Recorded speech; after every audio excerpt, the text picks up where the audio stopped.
Hi అండి, నేను మీ చిట్టి వ్లాగ్స్. ఈరోజు మన వీడియోలో గోధుమ పిండితో బిస్కెట్స్ ఎలా చేయాలో చూపించబోతున్నాను. వీటిని చేయటం కూడా చాలా చాలా ఈజీ.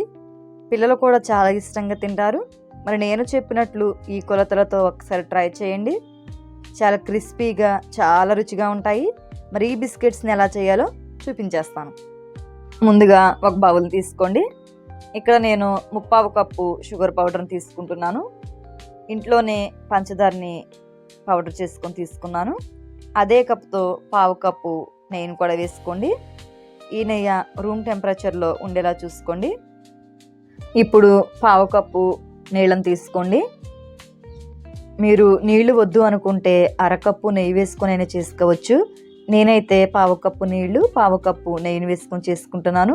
మీకు వద్దు అనుకుంటే 1/2 కప్పు నెయ్యిని వేసుకొని చేసుకోండి. ఇప్పుడు ఈ నెయ్యి ఈ నీళ్లు ఈ షుగర్ పౌడర్లోనికి కలిసేంత వరకు 1 నిమిషం పాటు కలుపుకోండి. ఇప్పుడు స్ట్రైనర్ తీసుకొని ఇక్కడ నేను 2 కప్పులు గోధుమ పిండిని తీసుకుంటున్నాను. ఈ గోధుమ పిండిని జల్లించుకొని తీసుకోండి. ఈ పిండిని జల్లించుకొని తీసుకోవడం వలన ఉండలు లేకుండా కలుపుకునేటప్పుడు మనకి ఈజీగా కలుస్తుంది.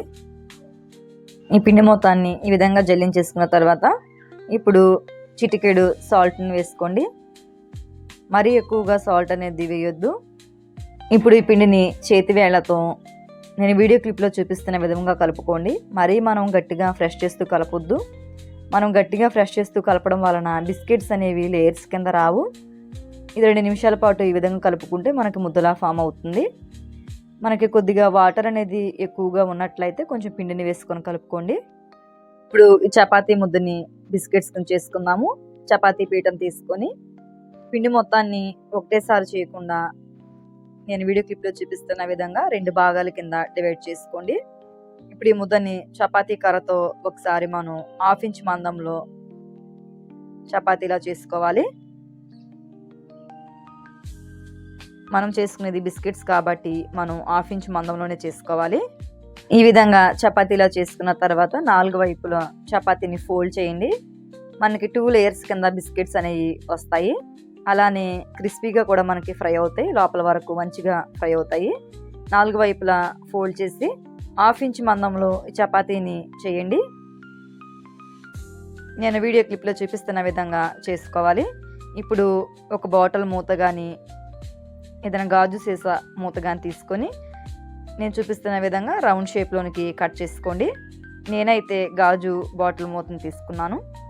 ఈ విధంగా చపాతీకి ఎన్ని బిస్కెట్స్ అయితే మనకి వస్తాయో కట్ చేసుకొని ఎక్స్ట్రా ఉన్న పిండిని మొత్తం తీసేసుకుందాము. ఇప్పుడు ఒక్కొక్క బిస్కెట్గా తీసుకొని ప్లేట్లోకి పెట్టుకోండి. ఎక్స్ట్రా ఉన్న పిండిని మనం పడైన అవసరం లేదు. మళ్ళీ మనం బిస్కెట్స్ కింద చేసుకోవచ్చు. ఇంకా మిగిలిన చపాతీ ముద్దను కూడా ఇదే విధంగా బిస్కెట్స్ కింద చేసుకొని తీసుకుంటున్నాను. ఇప్పుడు ఈ బిస్కెట్స్ని ఫ్రై చేసుకుందాము. స్టవ్ ఆన్ చేసి డీప్ ఫ్రైకి సరిపోయినంత ఆయిల్ని పెట్టుకోండి. ఆయిల్ అనేది మరీ హీట్గా అవ్వకూడదండి. మనకి నేను వీడియో క్లిప్లో చూపిస్తున్నాను చూడండి. ఈ విధంగా మనం బిస్కెట్ వేయగానే స్లోగా బబుల్స్ అనేవి ఫామ్ అవ్వాలి. మరీ ఎక్కువగా మనం ఈ ఆయిల్ అనేది హీట్ అవుతే బిస్కెట్స్ అనేవి పైన మనకి మాడిపోతాయి కానీ లోపల మనకి సరిగ్గా ఫ్రై అవ్వు. మనం తీసుకున్న ఆయిల్లోనికి ఎన్ని బిస్కెట్స్ అయితే పడతాయో అన్ని బిస్కెట్స్ని వేసుకొని 2 నిమిషాల పాటు ఫ్రై చేయండి. 2 నిమిషాల తర్వాత గట్టి పెట్టి రెండో వైపుకి టర్న్ చేసుకోండి. మనం ఈ బిస్కెట్స్ వేసిన తర్వాత స్టవ్ని మీడియం ఫ్లేమ్లో పెట్టుకొని ఫ్రై చేసుకోవాలి. హై ఫ్లేమ్లో పెట్టొద్దండి. నేను వీడియో క్లిప్లో చూపిస్తున్న విధంగా ఈ కలర్ వస్తే సరిపోతుంది. మరీ ఎక్కువగా మనం కలర్ వచ్చేంత వరకు ఫ్రై చేయొద్దు. ఒక ప్లేట్లోనికి తీసేసుకోండి. ఈ బిస్కెట్స్ చల్లారిన తర్వాత ఆ హీట్నెస్గా మంచి కలర్ అనేది మనకు వచ్చేస్తుంది. ఇప్పుడు మిగిలిన బిస్కెట్స్ని కూడా ఇదే విధంగా ఫ్రై చేసుకుందాము. అంతే, ఎంతో సింపుల్గా గోధుమ పిండితో బిస్కెట్స్ రెడీ. మరి ఎంత చక్కగా లేయర్స్గా మనకి ఫ్రై అయినాయో చూడండి. పిల్లలు స్కూల్ నుంచి రాగానే స్నాక్లా పెట్టడానికి కూడా మనకి చాలా బాగుంటుందండి. చాలా ఇష్టంగా తినేస్తారు. నేను ఈ బిస్కెట్ని విరిపి చూపిస్తాను చూడండి ఎంత క్రిస్పీగా వచ్చిందో. మీరు నా రెసిపీస్ మీకు నచ్చినట్లయితే మీ ఫ్రెండ్స్ అండ్ ఫ్యామిలీ మెంబర్స్కి లింక్ని షేర్ చేయండి.